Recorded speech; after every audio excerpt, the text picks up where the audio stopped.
saya merasa sangat sedih. Saya belum bisa memberikan yang terbaik kepada bawahan saya, tetapi ini sebagai sebuah kehendak dari Allah, kami akan melaksanakan juga di tempat yang baru.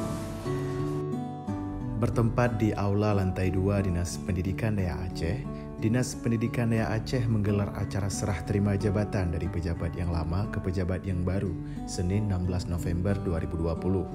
Pejabat eselon 3 dan 4 yang baru saja dilantik oleh Sekretaris Daerah Aceh Dr. Taqwallah MKes di Anjung Monmata, Banda Aceh pada Jumat 13 November yang lalu diharuskan untuk melakukan serah terima jabatan sekaligus penyerahan aset dan serah terima pekerjaan agar tuntas dengan baik di akhir tahun.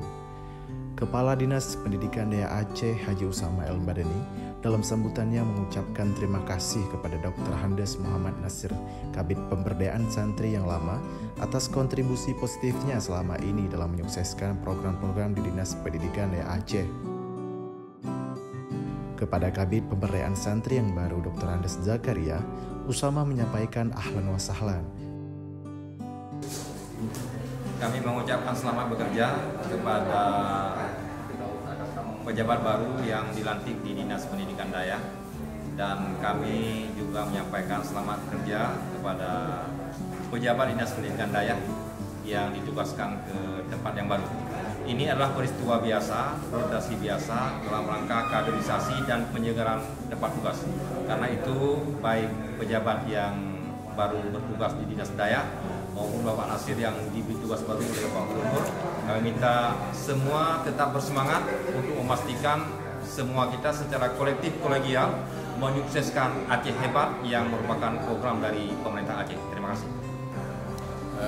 Saya kebetulan hari ini masuk pertama di Dinas Daya Aceh di Kabid Pemberdayaan Santri. Mudah-mudahan ini Pak Kadis juga mengarahkan kita untuk bekerja dengan baik, dan juga dengan teman-teman di Dinas Daya ini juga bisa membantu semua demi suksesnya Dinas Daya di Aceh. Sementara itu, kepada pejabat eselon 4 yang baru saja dilantik yaitu Elizar Esagi sebagai kasih manajemen agar dapat terus berinovasi melalui ide-ide yang cemerlang dalam menata manajemen daya agar lebih baik ke depannya. Sementara itu, yang mewakili Sekda Aceh Syarifah Masyitah dari Biro Hukum menyampaikan agar ketiga pejabat keesokan harinya Selasa 17 November dapat menghadiri presentasi buku kerja di ruang rapat Sekda Aceh sesuai jadwal yang telah ditentukan, ujarnya. Sekian, Humas Daya melaporkan.